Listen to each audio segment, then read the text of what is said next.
I just went live and they're trying to play AC/DC, and I think it's overloading the microphone. I think they broke the microphone. They're playing AC/DC, and I think they broke the microphone.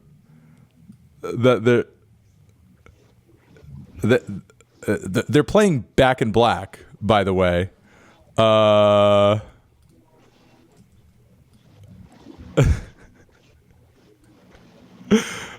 Wow, I did not anticipate to come on stream and be audience to malfunctioning AC/DC performance.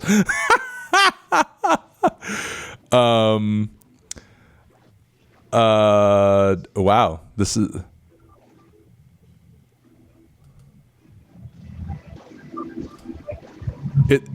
it's kind of coming through.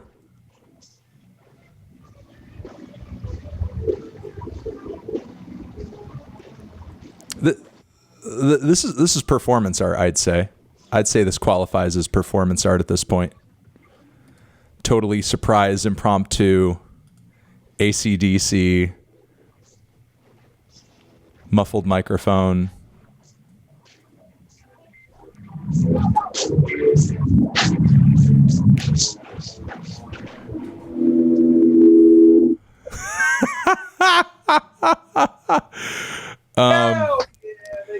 Whoa. That's the intro. That was quite a start. That was quite a start. So Welcome to the show. Welcome. Do you guys want a bit of a rundown on that? I'll say the sound of you guys overloaded the mic so hard it was just like I had to tell everyone it was AC/DC. Well, that was exactly what we were going for, my friend. Thank you. Awesome. You guys really we haven't done a live performance yet on any of these. So this is so you guys were the first to do that. Hold on. Champions. Oh, hold on a second. Is now Jesus Christ.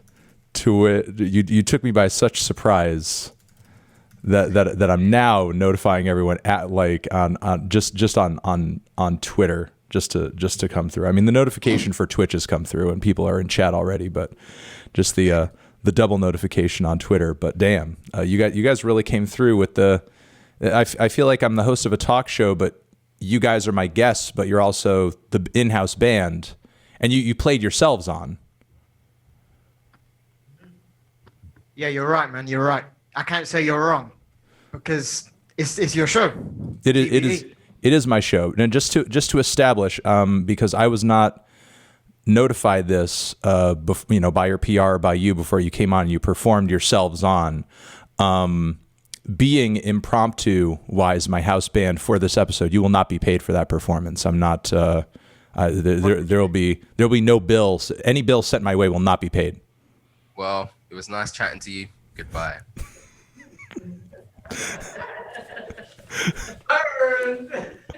All right. Well, look, as you guys have already noticed, today our guest is Black Midi, the wonderful rock trio from the UK. And we're going to be talking about their latest LP, Cavalcade, and everything else that comes up in this conversation. Someone in chat is already saying Black Midi groundbreaking as always. That is true. I think we can just get started, since that was as strong a start as I think we could ever get, stronger than I could certainly muster. So here today we have with us Greep, Cameron, and Morgan. Just to establish, because I had heard ahead of time that you guys might be interviewing me, I'm interviewing you, right? This is an interview of me to you, not the other way around. Both ways? Okay. We'll see about that. Okay. If you guys ever, I'm just going to be asking questions, things that I'm curious about, but if ever at any point there is a follow-up question on anything from you guys, feel free to jump in, tag yourselves in, and, I'll leave it up to your discretion to do that. So with the new record out, Cavalcade, just let me know what you guys are feeling right now in terms of the reception, given, I guess, stylistically and creatively the left hook that you've kind of provided us with on this record, the change in sound that you provided on this record, and kind of the surprise that it was going to provide fans. Yeah, it's pretty cool. It's pretty cool seeing a response. I guess there's always a bit of risk involved when you try something new. It's a bit like, oh, should we, shouldn't we? And I think responses have shown that people are digging it, and we will continue to fuck shit up, essentially. Now, hopefully. Kind of driving this change in sound and style, was it mostly just on kind of personal artistic preferences, or given the audience that you as a band have built up until this point, was there kind of a conscious effort to just throw off expectations?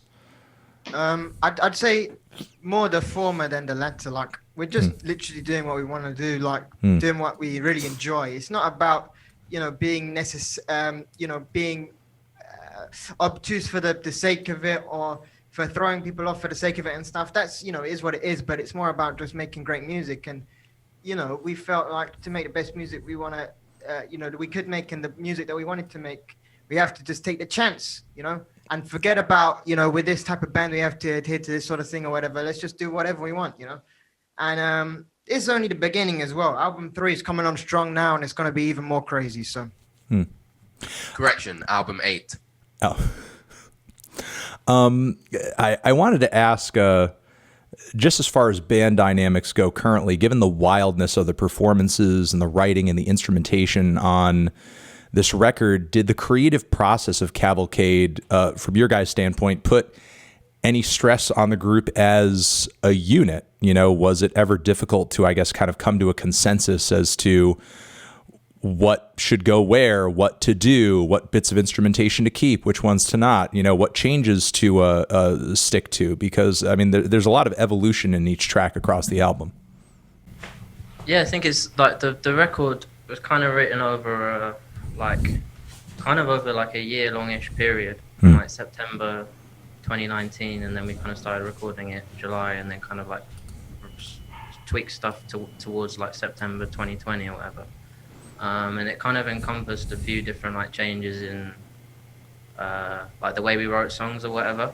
Like the first bit was like kind of still doing the jamming thing, but then taking bits home and like having chord progressions, or like if you're talking about like John L and stuff, it was like the whole middle section was like we all sat down and like wrote it together, but like we wasn't like improvised or anything. But then there was the rest of it was kind of it was like 50-50 improvisation, like writing it or whatever. And then kind of as time went on, especially like from like New Year's 2020, it was like more just like individual stuff. There was a few bits that we did all together, but it was just like individual stuff. And I think then it was just kind of like just whoever had like a strong idea for something. If someone was really like gassed by something, it's like, okay, cool, let's do this. And then when we got in the studio and it was like arranging stuff, it's kind of just like for that album, it was more just like it was pretty like calm. If someone was like, oh no, I don't think that should be there, or someone was like, oh no, I really like it. It wasn't like never really like was like an argument vibe. It's just like kind of personal taste, and it's never like deep enough for it to kind of like, at the end of the day, like a little kind of bit is there's probably no one's ever really gonna like notice if it's there or not. Like it's more just for your own thing, so it's all kind of fine. They're not gonna hear Cavalcade. They're gonna hear album 9, in fact. No, exactly. A whole show of AC/DC covers. No, I think people will expect. I think the exciting thing this time round is that we've barely played the songs that are on the record that much live. So I think we're all really buzzing to, I think in a way it's going to be impossible to recreate what we did on the record. So it now means that we've just got to try and make it as good as it can be with the setup that we might have. And now there's multiple options in terms of lineups and amount of people that we can have in the band. We plan on doing some shows trio, as a 5-piece, maybe as a 15, 20-piece, you never know. So I think this time around we're just really excited to just see what live shows bring. And I mean, post COVID, you guys, I imagine with this record, are trying to plan your biggest tour so far. I mean, who knows? The whole coronavirus thing, you never know. It's like, we've been playing the big tour for like a year now. So it's like at a certain stage, it's just, if it happens, it happens. If it doesn't, it doesn't. If it doesn't, you know, we've got the privilege that the Beatles had of just being able to record all the time. We have the thing you can't buy, time. Just work on album 3 and make it as good as it can be.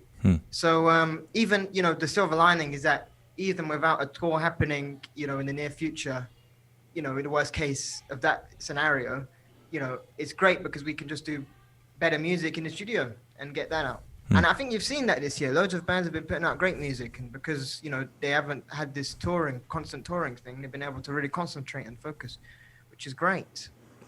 I'm loving the rotation that you guys are on, but before you trade the mic off, I wanted to ask really quickly, as of right now, before I move on to a different question, can you currently confirm or deny the existence of a Greek cult? I've been hearing kind of like about the existence of a Greek cult. And I want to know if in your estimation, in your understanding, is there in fact one? And if there is, like, you know, what are the details on that? It's not up to me. It's not up to me. Okay. So, you know, it is what it is. Okay. Crazy stuff. Who told you that though? Just rumors that I'm hearing online. But you as an individual, you'd never take advantage of such a thing, drive people to do your bidding, any type of like violence or anything like that, or? Well, you know, it's you don't really know those things till you're in that position, do you? But I would like to think not. I'd like to think not. Okay, so but, think know, not. Caesar but probably was born and thinking, I'm just going to be a chill guy, and then, you know, next thing you know, gladiators, etc. Okay, yeah. All right, that's fine. You'd think not, but leaving the door open. Leaving the door open for. You just never know. Yeah. It's like if you know, if one day you wake up and your house is burning down and everything, you don't know how you're going to react to that situation. Yeah, no, I understand. You know, artistically and also in this instance as well. I would not want to pigeonhole any of you guys. But to speak of another, you know, sort of like influencer or subject matter, one of the things that really popped out to me on this LP, of which there are many because there's so many different sounds and styles flowing throughout it, but I think one of the strongest connections that you guys kind of have going on with this record is like just so many callbacks to the sounds of the English prog and avant-garde rock scene. And I'm just sort of wondering if in your opinion, you know, or if in your view after putting this record out, are you guys, at least on this album anyway, kind of being in a way like torchbearers of that, or kind of celebrating the existence of that? Because the bands today that, you know, kind of call back to those groups are kind of few and far between, honestly. Damn. Well, I guess the simple answer is it's not really us for us to say if we're torchbearers or not. We just get on with what we do and do it. But it's obviously very nice to have those very kind and nice words spoken about us. And, you know, we're obviously not dumb and oblivious to the fact that we are surrounded by, we live in a really sick place, and hence are surrounded by so many sick bands, but not even to, you know, pigeonhole the London scene, if you like. You know, all the bands that I'm sure you're talking about are great, but, you know, there's so much other cool stuff going on as well, and it's a sick hotbed for just like, you know, because it's not as if we're just influenced by a particular type of thing or a particular subculture. It's just like London is so immersive and diverse, so very kind, but we get on with what we do. Mm-hmm. Yeah, I mean, we're not trying to like like not necessarily like really trying to like call back to anything or like do any sort of like retro vibe or anything. Trying to like push forward. If there's like aesthetic comparisons to be made or whatever, then that's cool, especially like because all that music is good. But like we are trying to like do our own thing and like try and do something new as much as we can. Then that's like the main emphasis, like just to try and do something new. Like that's the like should be like everyone's like goal, just to try and like do something as good as possible and like try and push music forward or whatever, like some kind of something like that. Yeah, and in reaching for the stars, like, you know, the term new is kind of battered around quite a lot. You know, like what is new? But in reaching for new, you end up someplace else, and that's the goal, isn't it? I wanted to ask you about what I see as maybe like a consistency or a pattern in terms of like the cover art that you guys have been delivering so far. I mean, for both of your records, we're talking like very abstract, jagged, almost like disorienting visuals on both of the albums. I would say even more so on this new record, which I think very much matches the music. Is there kind of a thematic inspiration kind of driving, you know, the visual art that you've been topping these records with thus far, and what's kind of been inspiring that up until this point? To be honest, if there's a consistency, it's more just because it's the same guy who did both of them. Mm-hmm. And in terms of the whole thematic thing, it's just we don't really approach him when we're doing stuff with him. We kind of have a little chat about the album, but we don't really say this is what it should be like or you should do it like this.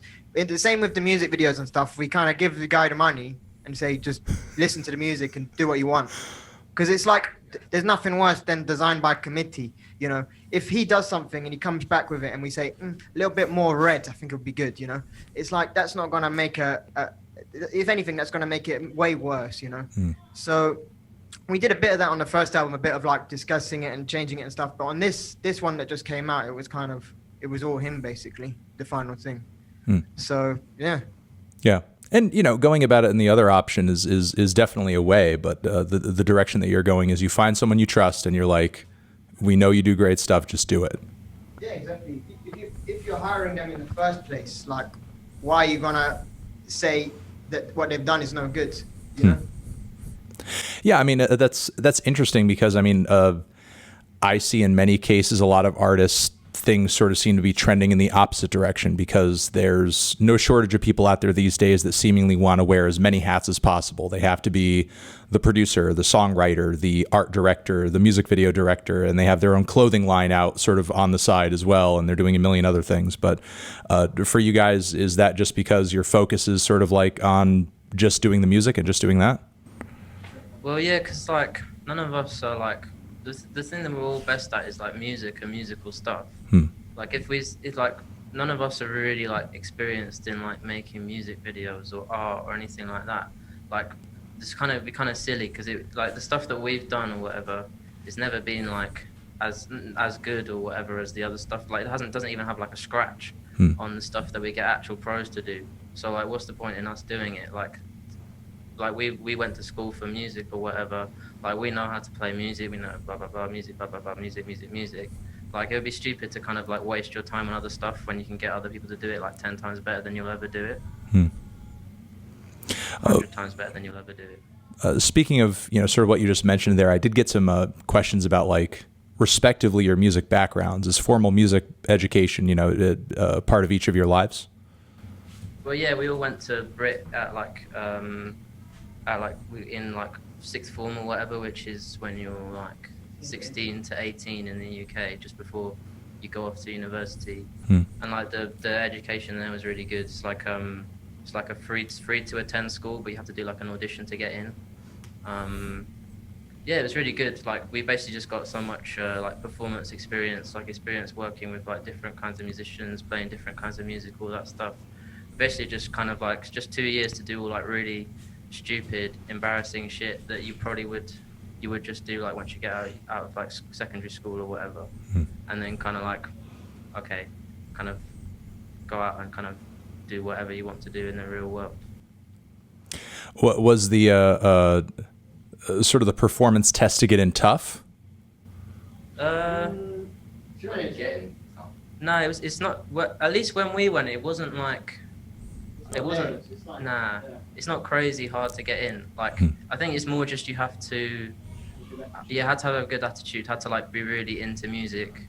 Like just have basically like there's a whole thing of like basically preparing you for like a job doing music. Like whether it's like a music teacher, sound guy, if you want to be in a band, session musician, like whatever. They're kind of like it was kind of that sort of thing. Yeah, vocational course. Yeah, like they'd much rather like you know, someone who's not as competent on their instrument but is really willing to learn than like a flipping prodigy and doesn't give a fuck, basically, as most institutions do. I feel maybe not most, but some. Referencing back to the London scene that you guys were talking about earlier, and just music out of the UK in general, obviously the band Black Country New Road came out with a great record earlier this year, and I got some questions about obviously the mention that you guys got on that, and given how your paths have tied together, you've performed together, was the inclusion of or the mention of your band on that LP a surprise at all?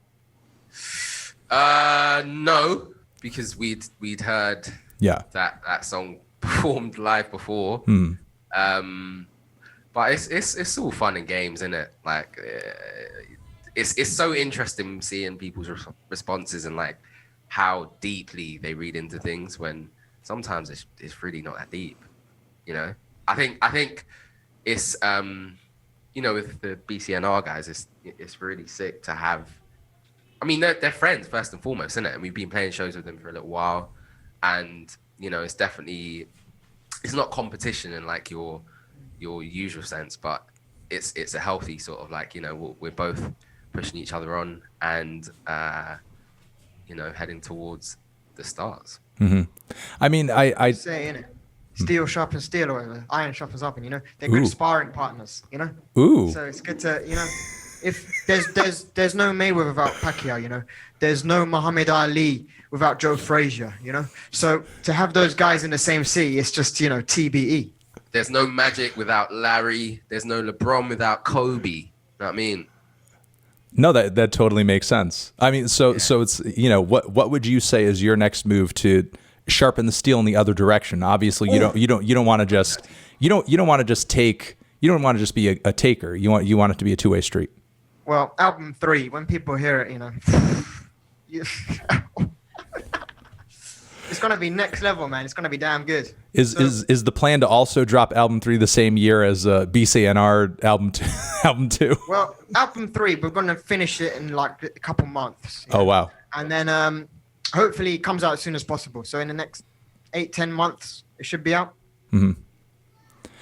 And given is this album still planned to drop with Rough Trade? I believe you guys are still with Rough Trade. Yeah, this one will be on Rough Trade as well. Has there been any sort of like learning curve in terms of? I mean, Rough Trade's a great label. I own multiple records from Rough Trade. I mean, I've been following their post-punk stuff for years, but they are operating in a different time now. And is there any ever, I guess, sort of point as younger musicians where there needs to be a reminder of like it's a different time, it's a different landscape, it's internet now. We're releasing music as freely and as quickly as we'd like to. I think that's the thing. Like, basically, the label make most of their money off the vinyl sales. So, yeah, and well, from we're talking of like from our records or whatever, they make most of the money from vinyl sales. Mm-hmm. So like the thing is like a record will be finished, like, and then we kind of have to wait for the pressing plants to make the record before we can release it. Whereas like other kind of if like the label isn't relying on vinyl sales or whatever, then they can just put it out whenever, like put it out in 2 months rather than in 4 or 5 months. Like the first record, we finished it in like January, it came out in June. This one we finished it in like, was mastered in December, came out in May. Especially with COVID, all the pressing plants and stuff, like they're all backed up, so it takes even longer to release something. So that's why like if a record is finished, like obviously the artist wants it to get it out as soon as possible, but like it's kind of like if you're relying on the vinyl to make money or whatever, you kind of have to wait a bit longer, which is annoying, but it is what it is. Yeah, the pandemic's led to a lot of holdups like that. Yeah, for sure. But it's funny you say that because I guess from the outside you could expect maybe the label to try and make us create the Strokes or the Libertines Part 2, but we've never ever felt some sort of like you guys should do this. They've very much done what most labels should do, given us a platform and just be like, go and do what you do. Give them the album, they say sounds good. Yeah, shake hands, move on to album 10. Mm-hmm. To be fair, they do like loads of. It's not the catalogue isn't just like Libertines. There's loads of good stuff, like obviously the Dean Blunt and all stuff like that. There's Yeah. There's loads of there's so much stuff that is not like all the stuff that like is the biggest stuff is kind of like Libertine Strokes, whatever. Yeah, but there's on the underside of that, there's loads of like really cool like off the beaten track, not necessarily off the beaten track, but there's loads of cool stuff that isn't as popular that is really really excellent stuff. Mika Levy, everything like that. Just to remind everybody watching, you can hit up that Q&A tab down below if you want to submit some questions for Black Midi before we close out the interview. And a while, we want to throw some fan questions at them as well. Our mods will go through them. Again, that's just the Q&A tab. If you scroll down on the Twitch page, it's right down there. Moving on to the next question I wanted to ask in regards to beef and kind of relating back to your mention earlier of steel sharpening steel. You know, is the Ed Sheeran thing over? Is that like all done now? Or was that kind of the philosophy behind that if Ed Sheeran responded, then that would sort of push us to be at our best creatively, and then maybe we could push him to be at his best creatively? To be honest, the problem is like Ed Sheeran, he's cool, but steel sharpens steel. You can never sharpen Ed because he's just not a sharp dressed man.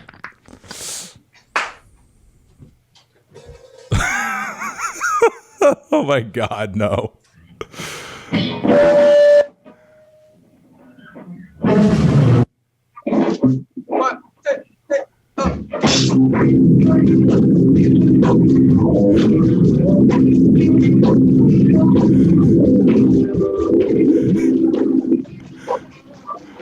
Yeah, this is.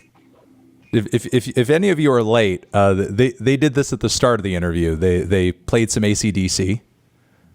They got grooving a little bit, and they kind of got it kicked off. And then as soon as they kind of hit full volume, the microphone just drops out entirely. I don't know what brand of microphone this is that they're using, but it's not the best for capturing live sound, that's for sure.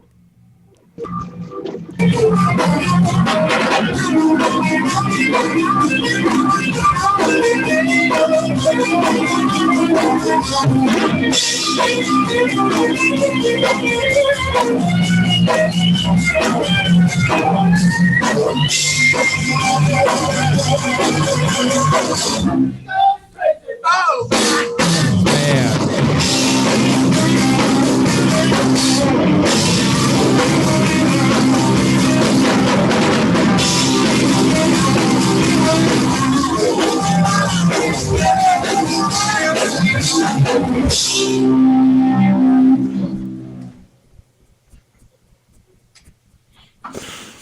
Wow. That is the answer to that. Wow, I can't believe it. Another unpaid performance from Black Midi there. During our live stream, a completely unpaid performance. another one.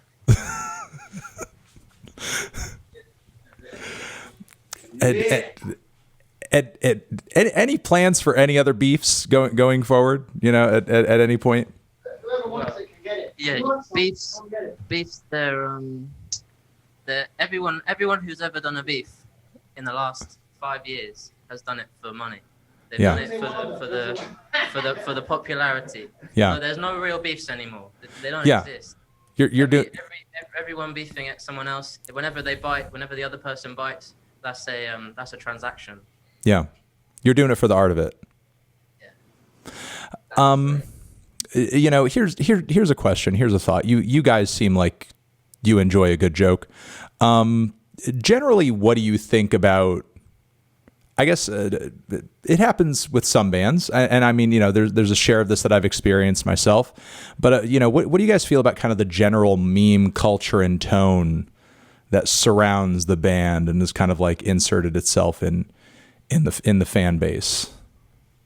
Well, my question to you, Anthony. Yeah. Oh shit. Your first question to me. Yeah, okay. Yeah. Wow. Yeah. This is like an Uno game, and you just reversed it on me.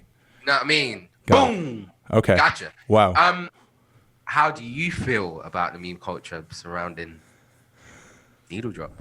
I feel like it has its positives and its negatives. I think the fact that it's there shows that people are engaged, and memes and meme culture surrounding what you do shows that people are paying attention to it enough to want to share in it and kind of create a joke around it that other people in that community will get. But I guess the downside of it is like when it replaces actual thought or music discussion, or sort of like permeates the comment section so much that nobody can really kind of get a cogent idea in edgewise, because when you look in there, it's like, hey, nice review, Anthony, but you shouldn't have given Black Midi's album a 3 because they didn't actually have any Black Midi on it. Like stuff like that. When I go in the comments, I'm like, yeah, I put out a lot of thoughts about this record, and I wonder what other people think about it too, because it's an interesting album. Let me go read, let me go check. And then it's just nothing but just like, awesome review, Anthony, but you didn't need to come on a picture of the guys in the band. It's like, that's not a review. When the comments are nothing but that, then it kind of seems like a downside. Then it's like, well, I wish you guys could take a break for a second, and then just like meme another time. It's mimetic, as they say. Yeah. I guess it's weird, people that have like parasocial relationships with you or whatever. It's kind of strange. I can imagine it's the same with you. But at the end of the day, like, people are still like into the band, and like it's sometimes they're really funny. Sometimes they like if you see a good one, it's like, oh, yeah, that's pretty funny. Yeah. So, you win some, you lose some. Sometimes it's like, oh, that's a bit weird, and then sometimes it's like, that's really funny. Fair play. Yeah, I think it's sharing in this tone of humor and kind of celebrating the things that you enjoy in this way, I feel like is the present. It's the future as far as I think the culture and fandom surrounding much of anything goes. But it's very much converse with, I guess, the storied history up until this point of underground rock bands needing to present themselves as very serious and be taken very seriously. And, the way that the fans are kind of celebrating the things that they enjoy in this way, it kind of flies in the face of that.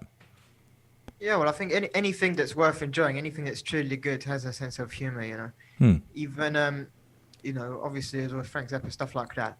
But even you find the most serious stuff, like stuff that's, supposedly very dour, Ingmar Bergman or something, there's always some sort of comedy that you don't expect there. And you're watching and you're like, oh, this is there's a lot more kind of black humor to this or whatever, just some sort of lightness to this than I expected. And that's what you want, you want something that takes itself so seriously that there's no jokes at all or no kind of joy. Because humor, in a sense, is just joy. And that's the thing, is what we want our music to be, is joyous, There's nothing worse than music that has no kind of celebration to it, because comedy is about bringing people together, drama is like, separating people apart. You need both of them, but you need the comedy, you need that to bring people together, Well, just as an example, to sort of like dig into that a little bit deeper, where would you say sort of like the joy comes from on a track like, let's say, John L? Is it sort of in the absurdity of maybe some of the lyricism on the track, or is it coming from somewhere else? Just like, it's just stupid, isn't it? Like, the whole thing is just dumb. Like, the whole riff just sounds stupid, I think, which is kind of funny, but it's kind of badass as well. I think it's like quite a cool sounding track. It's like, yeah, but you wouldn't listen to that and think like, oh, this is super. Like, I think you're meant to listen to it with thinking this really is quite dumb, but in a cool way. And then with the words and everything as well, that's all just stupidness, really. It's meant to be kind of funny. So, it's just meant to be good fun. Like a good AC/DC track. Like a good AC/DC track, yeah. Like a good AC/DC got it. Anything that's really great has that kind of humor there, and that's what you want. On the borderline, yeah. Well, speaking of not just kind of, I guess, the meme tastes of the audience, but maybe just sort of like the band itself. From what I understand, you guys partially or as a unit may be fans of internet personality Big Time Tommy. Is that the case? Yeah, man. I've been watching this guy for years. Take it easy. Take it easy. Before he was hip, man. Yeah. Take it easy. Oh, you're like one of the early ones. I knew him from back when his cousin Sal Valentinetti went on America's Got Talent and did like a My Way and stuff. Uh-huh. And you can still see the videos from back then. And this is like 2012 or something. Okay. When Sal Valentinetti did it, and he brings his cousin, Big Time Tommy, and they're like, you know, doing all the stuff, you know, going to the show, you know, da da da da da da da, and they have all the bit where he does his performance on, you know, America's Got Talent, and then they go out and get lunch and everything. The judges are all chatting to this guy, but I love this guy. And then I went on Instagram, I find him, he's got, you know, 1,000 followers or something, and then one day he's got loads. You know, he's a billionaire now, man. He's doing everything. Amazon Prime, he's doing it all. So Yeah. He had that little Amazon. He had that Amazon Prime ad too, which is crazy. yeah, and when he did our thing, like he was so professional. Like we just sent the thing over, and you know, just like he was just going. He explained it better than I thought anyone could. You know, it was like I was hearing the thing for the first time. You know? And you know, I'm sure if you've dived into his Instagram, you guys have seen he's a bit of a music aficionado himself, because he's always got that freestyle stuff jamming in the background, which is funny because when he was playing it, like, I'm pretty well versed in a lot of 80s music, and when I hear the word freestyle, I associate that with a very specific thing, but I had no idea what he was talking about. And he's just like heavy into this New York specific brand of pop music that for its time was incorporating elements of hip hop and electronic music. It's like this really weird fusion of sounds. And there's even like some artists that kind of like fuse it with Latin music as well. And it was like, again, this very kind of short-lived, super specific, like New York melting pot kind of genre. And apparently he's just like got the inside info on just like all the best freestyle stuff out there. And he's always playing it in the background. And I kind of dove into it myself out of like, you know, his recommendations. Yeah, he's an OG. But here's question 2. Speaking of fusion, Okay. Wow. Okay. what are your thoughts on go-go? As a genre? Just like, you know, are you a fan? Like go-go music? Yeah. I don't think it's a style I've really dove into. I mean, it's like I think I'm mostly familiar with it like from movies and soundtracks and stuff like that. It's not really a style I've dove into deeply. Damn, man. Well, you need to. I think you need to do your homework. Is this the preview? Is this the preview for album 11? Yeah. Exactly. You got it. You got the trend now. Yeah. No, I got it. I'm seeing the counting. Yeah. Then 15. Yeah. From 11 to 15. Everything in between that is the lost albums that will be released down the road.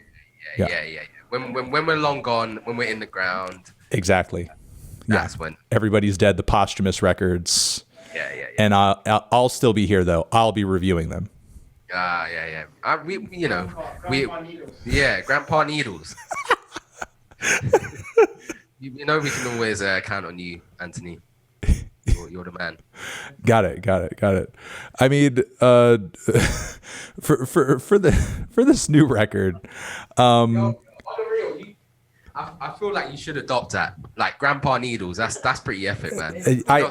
I am kind of getting up there in age, and everybody who is 16 and 17 watching me now is convinced that I'm just an old man. So I may just have to do that.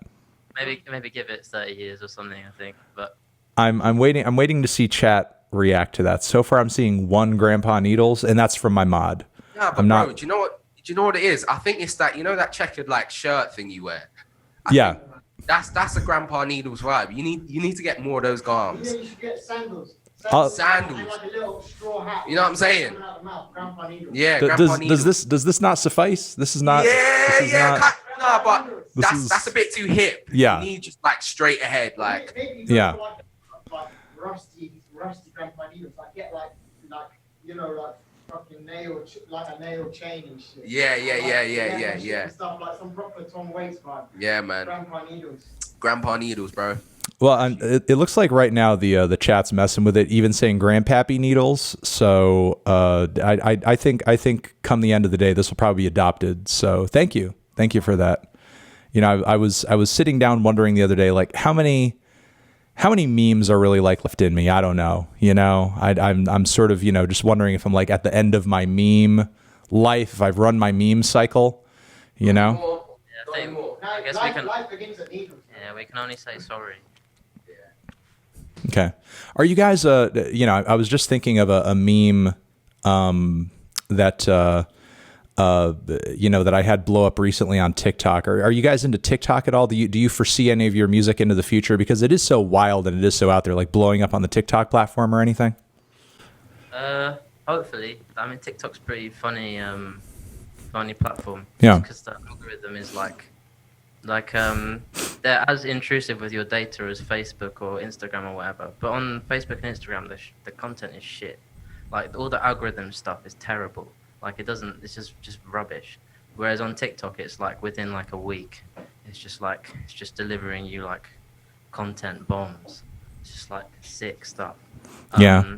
But I mean, I don't know. There's like a Black Midi TikTok account and just like posted follow it. Everyone in the chat, follow it, whatever. But posted like stupid stuff. But like, don't know.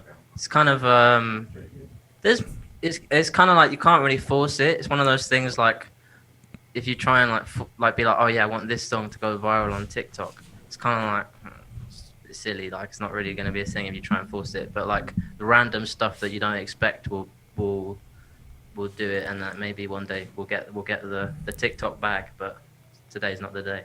Yeah. Jim, but the other day we were watching that movie Goodfellas, yeah. And like we were at the bar scene, yeah. Man, you guys are really deep into Italian culture, like between Big Time Tommy and Goodfellas and you're talking to an Italiano Bambino right now as well. Wait till you hear the accordions on album 3. I mean, right now you kind of look like Michael Palin in one of those Monty Python sketches where he's just like, oh, it'd be kind of a shame if this car you're driving here disappeared, you know. That's pretty good, man. That's pretty good. Grandpa Needles, man. Grandpa Needles. TBE. You know what I'm saying? But yeah, in Goodfellas, yeah, they were playing some song in the club, and then Cardi was like, "Wait, this is a TikTok song," and it was like the original version, and it was like just like some random tune. But the more you know, TBE. There you go. Mm-hmm. Yeah, I'm just kind of blown away by that, and just wondering for the day that we'll hear some like overt Italian influences, kind of like, you know, popping up in the music at all. Okay, question 3. Okay, wow. When's your next gig on bass, bro? When's my next gig? We want to. Yeah, come through in it. When we're in the States, we'll shout you. Come lay down some heat, bro. Yeah, you're sick. Like when COVID's done. You gotta get on stage. You gotta start like touring and stuff. You got like none of this Anthony Fantano speaking tour. Anthony Fantano solo bass tour, bass and like drum machine or something like that. Just riffing for like 2 hours. Do you like some? What's that guy called that loops the bass? Billy Sheeran vibes. Oh no. What's the other guy? What's the guy? In trio, Marcus. Victor Wooten. Victor Wooten, man. We're after. I'm nowhere near the Victor Wooten level. I'm not at the Victor Wooten level. Well, hey man, we're gonna be in America in 3 months, so you got 3 months roughly. So to practice. Yeah, get to work. Okay. All right? So then my question is like, what are the as studied and seasoned musicians yourselves as a bass player? What do I need to, you know, I know my scales, I know my circle of fifths, you know, I know some music theory stuff. What do I need to know to practice? What does anybody need to know to practice to join Black Midi? What are the musical understandings and backgrounds that we need to like be able to hang with you guys? I don't know. Just gotta know 145. Okay. That's it. Is that album 16? Just nothing but 145 on every song?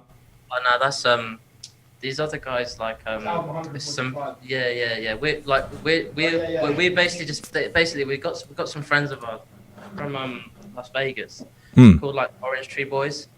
They love the 145, but but we're probably like when they like acrimoniously break up or whatever, we'll go on the 145. But at the moment, like I reckon they've got the 145 nailed down. All right. I'm looking at some of the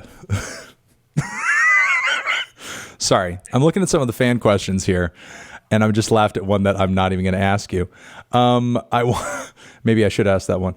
No, bro, go ahead. All right. This person wants to know, is Big Chungus funny? No, not really. Yeah, I don't think so either. I just thought the question was funny. The fact that I opened up the page and that was the first question I saw was funny, as I didn't understand, as I didn't, expect it. But Big Chungus in general. Well, like recently. No, like 2 years ago. Yeah. People are asking if there's going to be some Morgan vocals on the next record, or the 17th or the 18th record, whichever one. Hell yeah! And do you know why? Why? Well, actually, no, I won't sing for you guys. You're gonna have to wait for album 54. But if you keep your eyes peeled, there's some vocals around, snooping around.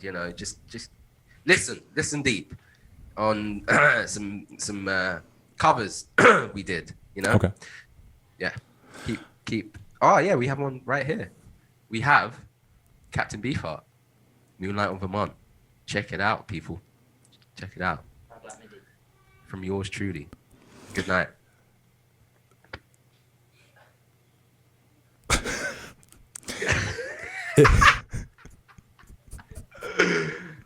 Drop the mic. Another question here, a verification that somebody's looking for is on John L. Is there a helicopter pilot credited on that track? Yeah, because when we were recording the vocals, right? Yeah. Deep in chasing the train, we were vibing out, etc., and doing the vocals, and then there's those gaps in the song where it goes da da da da and it's silent, yeah. Yeah. So in one of those gaps, literally as we were doing it, it goes da da da da, and then there's just like a rumbling coming through the studio. We're like, what the hell is that? And like it just keeps going through it, and we're not going to stop the tape or whatever. We're just going to keep going. And then we're looking out the window, see it's a helicopter. So literally, like the rumble you hear in one of the things was just the sound of that helicopter, just kind of amplified. Oh, okay. Yeah. Well, that's actually really wonderful of you guys to give the credit. Why not? He's risking his life. Yeah. It's dangerous flying a helicopter. Forget that. Are there with every stream? How much royalties go to the helicopter pilot? Zero. Okay. All right. Well, that's question 4. That's fair. You guys performed on here for free, so that's fine. Yeah. More questions. Yeah. I've got a question. People put too much emphasis on a score's numerical value. Is there any sort of criteria for scoring a record, or is it just a vibe you get?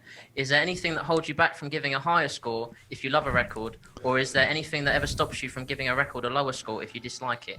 There's no general criteria. It's based purely off of emotion, and I would say it's based off of a combination of emotion and just generally, I guess, my feelings and assessment of each individual track on the album, and trying to, I guess, kind of like average that out, but while also taking into account how I feel about the record as a whole. So there's no real exact science to it. It's just based completely on my own feeling. It may seem like there is because there's just a consistency to it, but it's just based off of my own subjective feelings. So then, my next question to you is, how do you get to a 10? What feelings must you experience? I think it's like a threshold of excitement, mind blown, boundaries pushed. Okay. Like, so name some 10s. If you guys didn't know already, Death Grips Money Store, Boom. T-Pab, Swans Boom. to Be Kind, Boom. Daughters, You Won't Get What You Want, Boom. Kitsy Ghosts. What's a 10 from before you started reviewing music? Like a 10 for like some 10s from like the old days, from when you were a kid, or from even before. From when I was a kid, like some 10s from my adolescence. Or even just from like the 60s, 70s, 80s, 90s, whatever. Okay, what are some 10s like from back in the day? Like Mahavishnu, Intermounting Flame. That's a 10. I'd say Paul's Boutique is a 10. I'd say Mad Villainy is a 10. Yeah. I'd say Wire's Pink Flag is a 10. What else is a 10? What's like your favorite album? Oasis speaking out. Yeah. Maybe What's your favorite album? Of all time. I don't know if I have a favorite of all time, but I'm still thinking of 10s here. Like Remain in Light's probably a 10. Probably feeling a 10 on Remain in Light. Pet Sounds is probably a 10. And next question: who's the most famous person you've ever met? Wait, go, but speak into the mic. It's a little low. I want everyone to hear it. Who's the most famous or well-known person you've ever met? Like face to face? Yeah, for sure. Probably Mick Jagger. Damn, bro. It's on YouTube too. What? Yeah. Well, I know what I'm gonna do when I get home tonight. It was this really weird one-off thing where I don't even know if I was doing this full time yet. I know I was dating my girlfriend, now wife at the time. It was pretty early in our relationship, and I think I was still living at my mom's house. And I just got an email from YouTube one day, and they were like, Mick Jagger's in this brand new band called Super Heavy, and we want to know if you want to come through and interview them. And I was like, okay, sure. Like, are you going to do I just take the train down to New York or whatever? So I just did that, and I interviewed them for like 30 minutes or something, and it was cool. They were chill. That's pretty awesome. That's pretty crazy. Yeah. Have you got a question for us? Or Have you met Mick Jagger? oh no, we met someone the other day who did like a session with him. Okay. Like just before the pandemic, and she was saying like, yeah, shout out Danny. She was saying like it was like some funny experience. It was like he had to like re-record vocals, and like on the track or whatever they were doing, it was like John Bonham on drums, Jimmy Page on guitar, like Keith on the other guitar, and then like Mick Jagger on vocals, and it was Ginger Baker on drums. Terrible, man. yeah, like all the worst musicians, all the like, terrible, awful musicians. But yeah, it's a pretty funny story. So, all right, let me before I ask a few more fan questions, let me reverse the one of the most recent questions on you.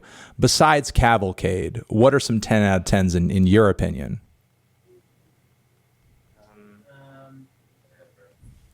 Oh shit.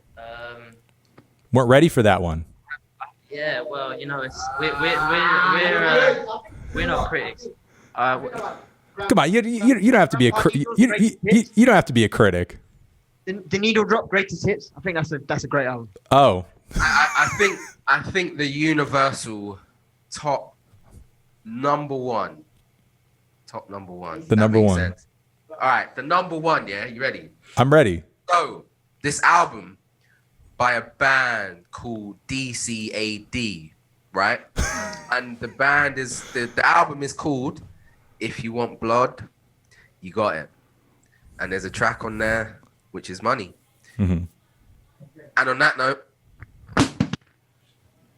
Oh God. Oh no. Straight in with the intro.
This is the most insane interview I think we've ever done. That goes without saying. No other interview will top this interview. So I think that's really all I can say. That's all I can say from here.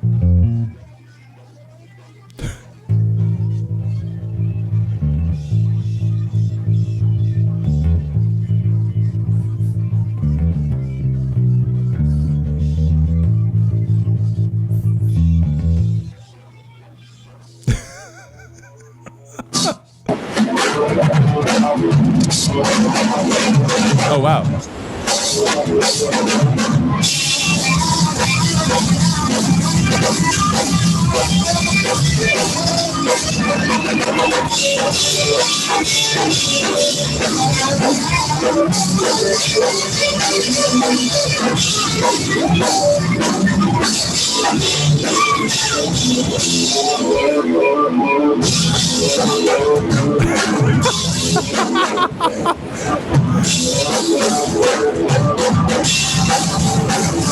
Wow.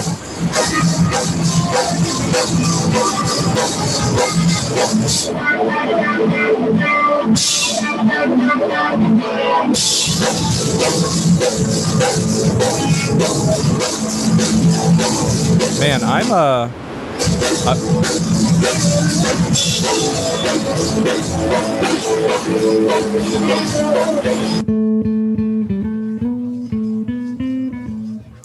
man, the boys are really like pulling from the hard rock catalog on this one. They're really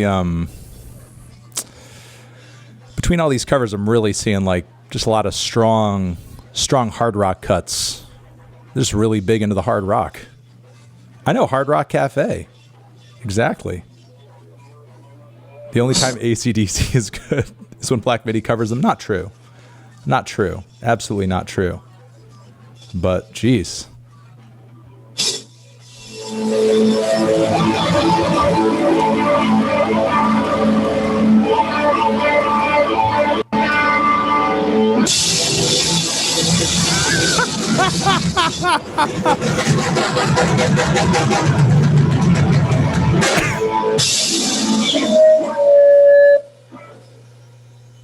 Thank you and good night.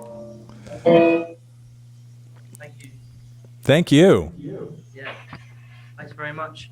Thank you. You got. Goodbye. You guys have been great guests. Have a good one. Very much. Thank you. See you later. All right. Bye.